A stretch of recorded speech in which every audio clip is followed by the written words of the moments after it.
이번 특별기도회 주제 한번 따라 하실까요? 날마다 십자가로. 날마다 십자가로. 오늘 말씀의 제목도 한번 따라 하겠습니다. 나를 위해 지신 십자가. 나를 위해 지신 십자가. 뛰어난 신학자나 잘 훈련된 설교자의 명설교보다 때로는 어눌하고 투박하더라도 나이 많으신, 그리고 신앙의 여러 가지 경륜을 가지고 계신 그런 장로님 혹은 권사님과 같은 분들의 간증이 더 실제로 우리의 마음에 와닿고 더 오래 은혜의 기억으로 남아있을 때가 있습니다.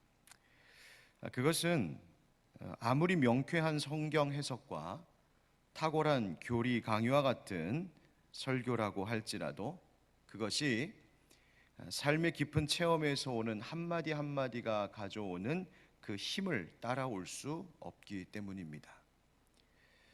신앙은 체험의 힘이 참 중요합니다.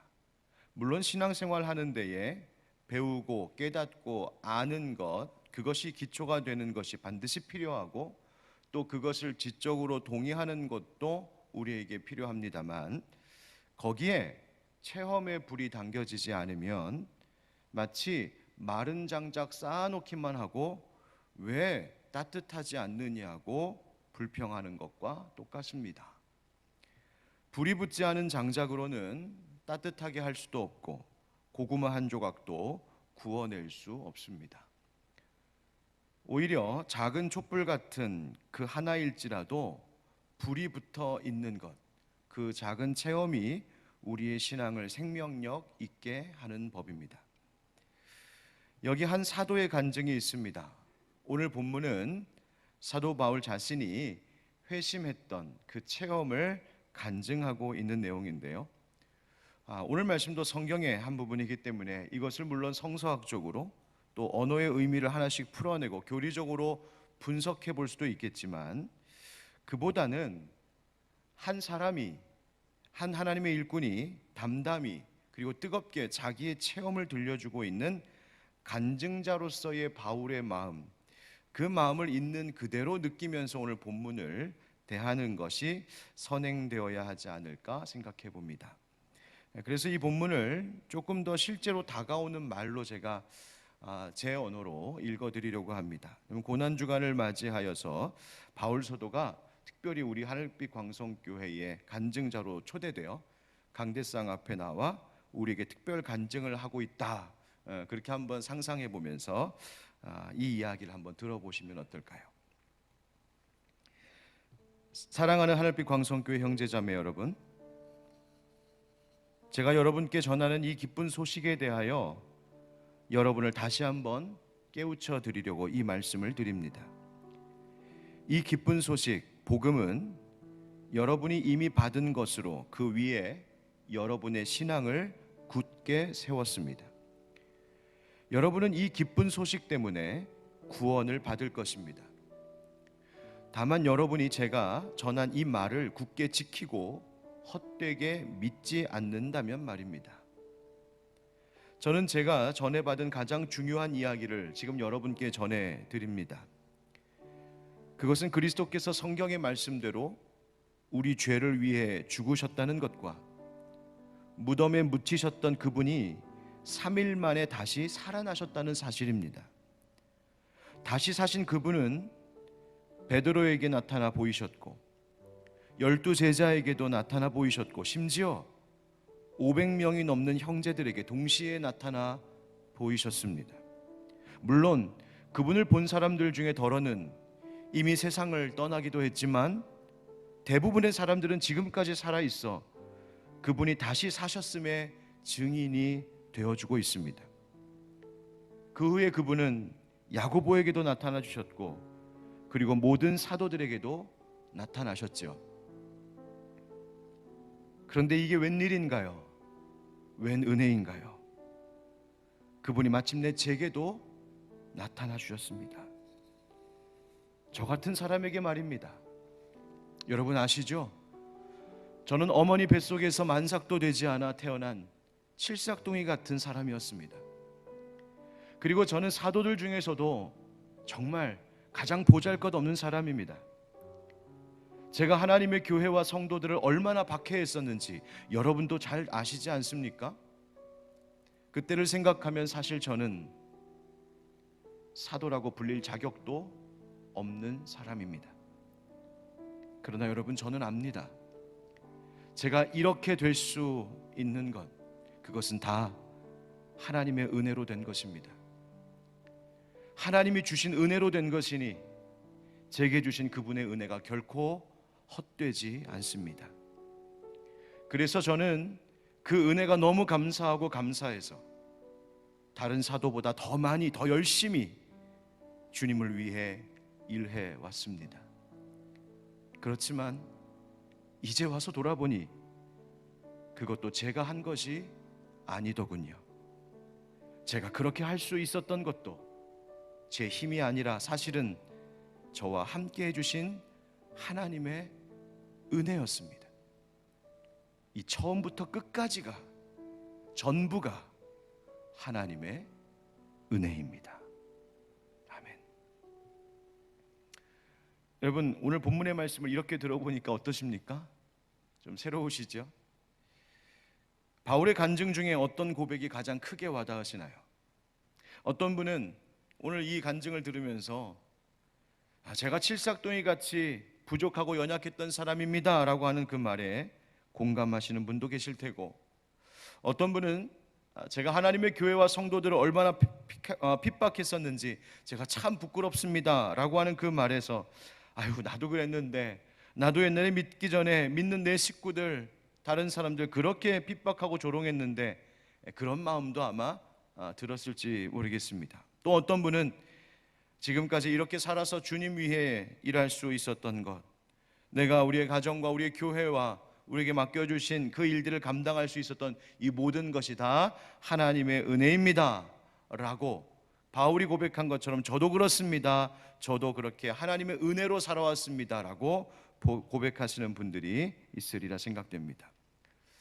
여러분, 바울이 이 편지를 써내려가고 있을 때 아마 바울은 가슴 깊이 흐르는 눈물이 있었을 겁니다. 이 편지를 한 줄 한 줄 써내려가면서 자기에게 주신 하나님의 은혜가 얼마나 큰 것인지, 어떻게 하면 이 편지를 읽는 고린도 교회 성도들이 이 마음을 알게 할까, 이 뜨거운 마음, 이 감사한 마음, 이 감격스러운 이 마음을 어떻게 하면 그들이 느낄 수 있도록 표현할까, 아마 기도하면서 생각 많이 하면서 이 편지를 써내려갔을 겁니다. 바울은 자신을 만삭되지 않아 태어난 자라고 했지요. 칠삭둥이, 팔삭둥이라는 말이에요. 실제로 그가 칠삭둥이, 팔삭둥이였는지 아니면 그냥 비유로 그렇게 말했던 것인지는 정확하게 알 수는 없겠지만, 중요한 것은 그만큼이나마 스스로 자신을 부족한 자로 여겼단 말입니다. 어떤 자로요? 부족한 자로. 내가 어떤 자로? 부족한 자로. 실제로 만삭되지 않아 태어난 자라고 하는 이 말은 그 당시에 사람들이 잘 흔히 쓰던 조롱 섞인 욕설 같은 말이기도 했습니다. 당시 실제로 교인들 가운데에는 사도 바울이 글은 참 잘 쓰는 것 같은데 만나서 직접 이야기해보면 말은 통 시원치가 않네, 그러면서 조롱했던 사람들이 있었습니다. 또 어떤 교인들 가운데에는 바울이 정말 사도 맞아? 아니 12제자 안에 들지 않았었잖아 라고 그의 사도성을, 사도의 권위를 의심하는 교인들도 있었습니다. 다시 말하면 여러 부분에서 참 부족하다고 그렇게 말했던 거예요. 그것을 아는 바울이 스스로도 자신을 그렇게 만삭되지 않아 태어난 자와 같노라고 고백한 것입니다. 또 어떤 사람은 이 표현이 바울 스스로 갑작스럽게 회심한 것을 두고 한 말이 아니겠냐라고 보는 사람도 있어요. 그러니까 예수님과 또 그의 교회를 그토록 핍박했던 사람이 갑자기 회심했는데, 바로 그렇게 갑작스러운 회심의 은혜를 받은 이 사람, 자기의 그 과거를 생각해 보면 자기가 얼마나 무가치했던 사람인지를 고백하고 있는 표현이 바로 이 만삭되지 않아 태어난 자라고 하는 이 표현이라고 보는 겁니다. 자, 여러분, 이 말씀 구절을 어떤 해석을 선택하던 정말 중요한 건 뭐냐면, 바울이 스스로 느끼기에 내가 너무 과분한 은혜를 받았다라고 하는 것을 지금 말하고 있는 겁니다. 웬 말인가 날 위해 주 돌아가셨네.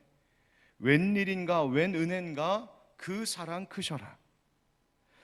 여러분, 나 같은 사람, 나 같은 죄인, 나같이 죄 많은 인생을 예수님이 지금 찾아와 주셨다고 고백하고 있는 겁니다.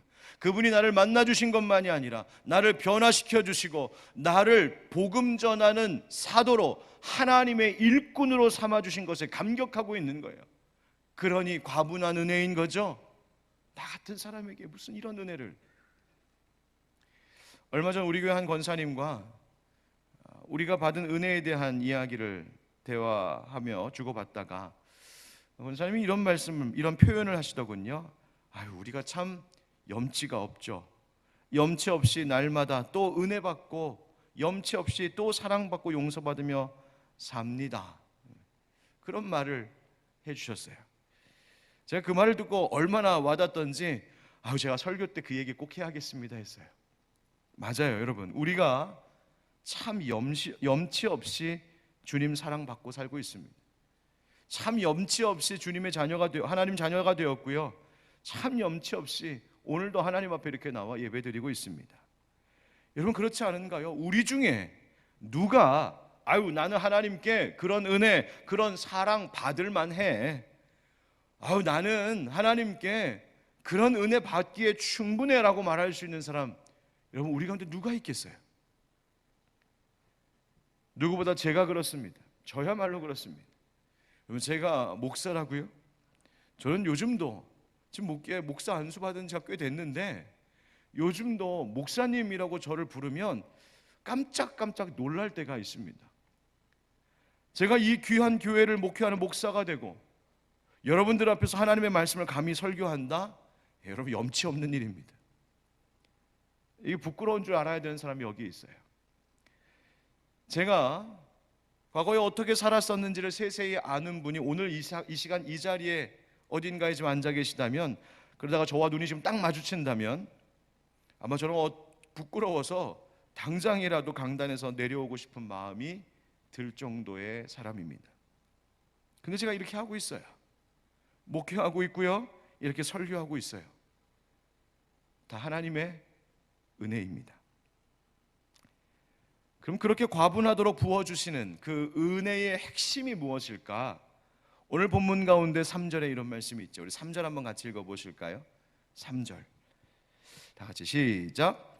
내가 받은 것을 먼저 너희에게 전하였노니 이는 성경대로 그리스도께서 우리 죄를 위하여 죽으시고, 아멘. 그리스도께서 누굴 위하여? 무엇을 위하여? 우리 죄를 위하여 죽으셨다. 여러분, 이 말입니다. 우리 죄를 위하여 죽으셨다. 여러분, 생각해 보세요. 만약 사도 바울이 그리스도께서 죽으셨다는 사실, 또 부활하셨다는 사실을 들어서 알고는 있는데 그 일이, 그 예수 그리스도라고 하는 이의 죽으심이 곧 나 바울을 위하여 죽으셨다는 사실을 사도 바울이 철저히 깨닫지 못하고 있었다면 그는 이토록 감격스러운 간증을 우리에게 들려줄 수 없었을 겁니다. 바울이 아무리 가슴 절절하게 이 간증을 쏟아놓고 복음을 전한다고 해도 이것을 듣는 사람들의 마음속에, 그래, 예수 그리스도께서 우리 죄를 위하여, 나의 죄를 위하여 십자가 지시고 죽으신 거야, 그래, 예수님이 날 위해 죽으셨지라고 하는 그 마음의 깨달음과 감사가 터져나오지 않는다면 이 바울의 가슴 절절한 간증은 그저 바울 이야기이고 다른 사람의 이야기일 뿐 내 이야기도 아니고 내 은혜도 아니고 나에게 어떠한 힘도 어떠한 변화도 미치지 못하는 그저 누군가의 말에 불과한 겁니다.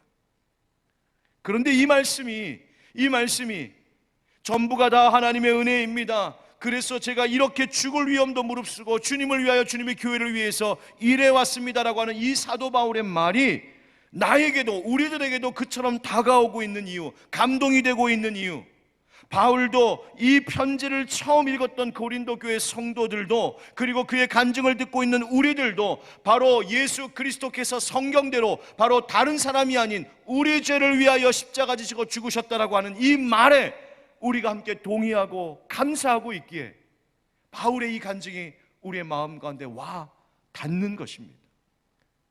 그렇구나. 바울을 위해 죽으셨던 예수님, 이 말씀을 듣던 고린도 교회 성도들을 위하여 죽으셨던 예수님, 그 예수님이 바로 나를 위해서도 죽으셨구나.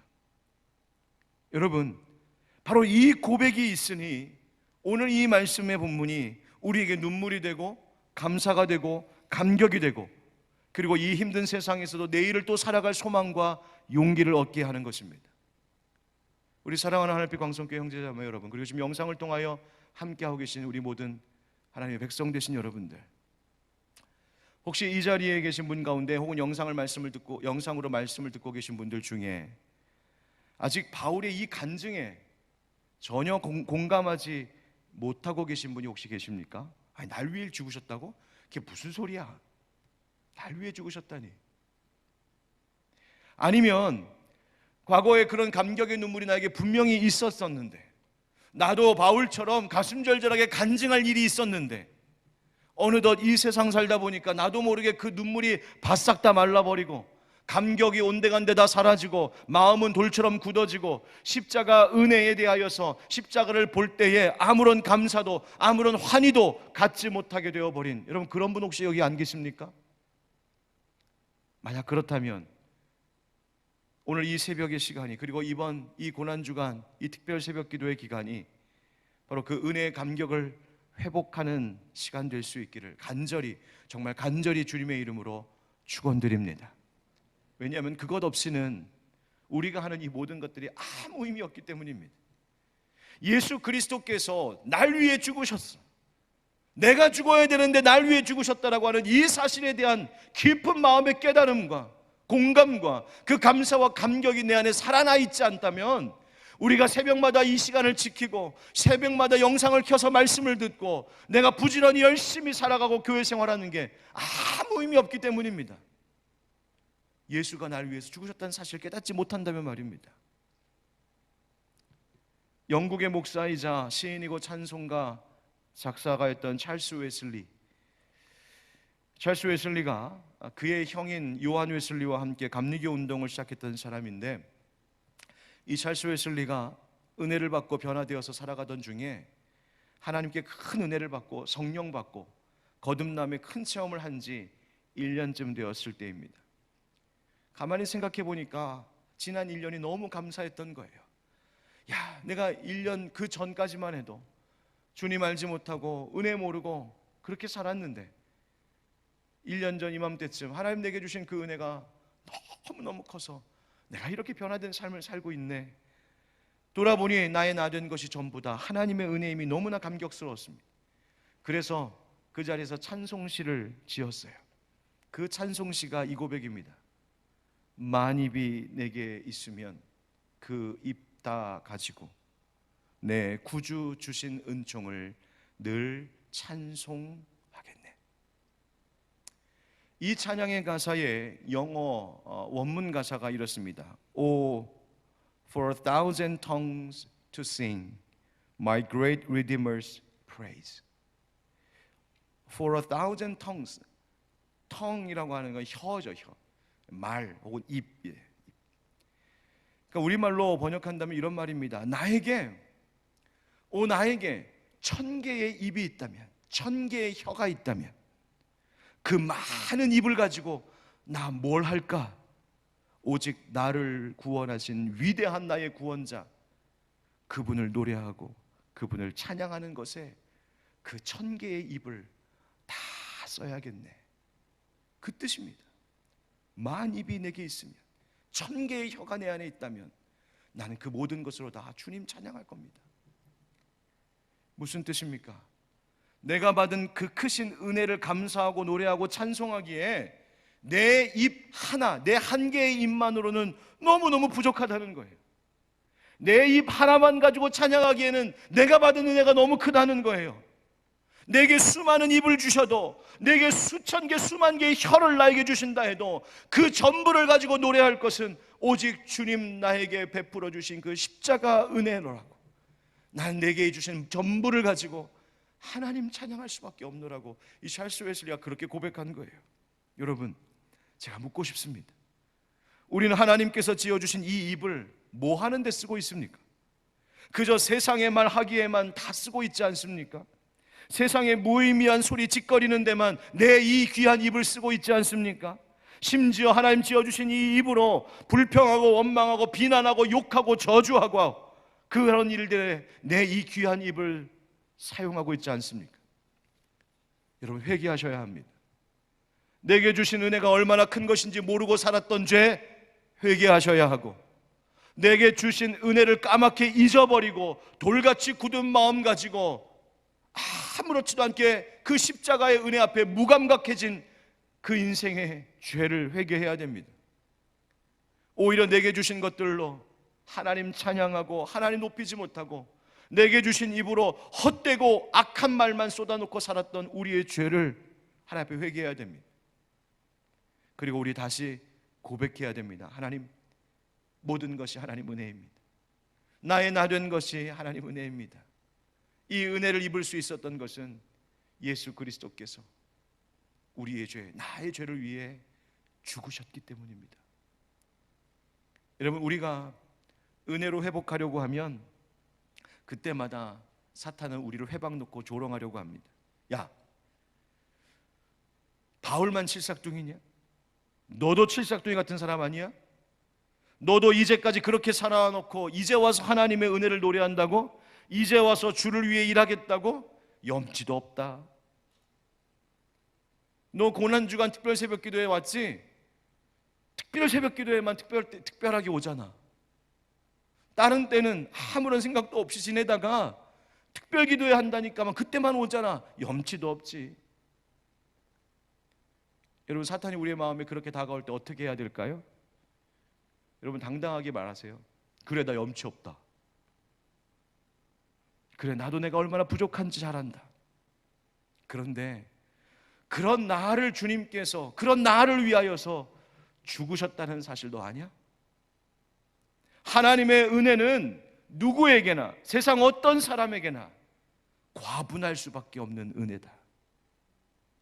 그래서 내가 살 수 있는 것이었고, 그래서 내가 다시 주님 앞에 엎드려 기도하러 나올 수 있는 것이고, 그래서 내가 다시 일어설 소망이 있는 거야.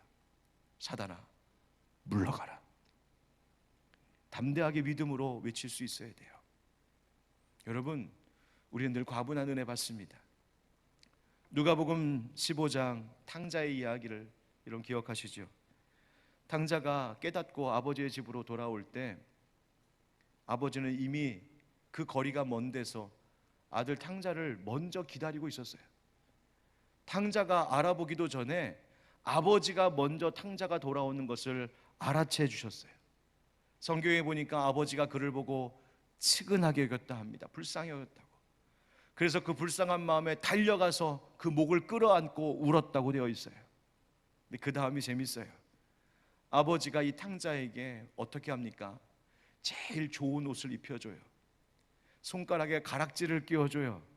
그리고 발에 신을 신겨줘요. 여러분, 제일 좋은 옷도 가락지도 신겨진 발도 누구 거예요? 아버지 거예요. 탕자는 지가 받을 거 다 이미 가지고 가서 다 써버렸어요. 아버지의 것 미리 다 받아서 다 써놓고 또 와서 아버지의 것을 얻는 거예요. 여러분, 그게 하나님 아버지의 크신 은혜예요. 여러분, 오늘 우리가 그 은혜 받으러 염치 없이 나왔습니다. 이번 주간 하나님의 그 과분한 은혜, 하나님 죄송하지만 또 그 은혜 구하러 나왔습니다. 그러니 내게 은혜 베풀어 주시옵소서. 십자가의 감격, 날 위해 죽으신 그 십자가의 놀라우신 은혜 다시 한번 깨닫고 하나님, 내가 살아갈 소망을 다시 얻게 해주십시오. 여러분, 이 기도로 이 한 주간을 보내고 하나님이 그와 같은 은혜를 우리에게 베풀어 주시는 이 한 주가 되기를 우리 주 예수 그리스도의 이름으로 축원드립니다.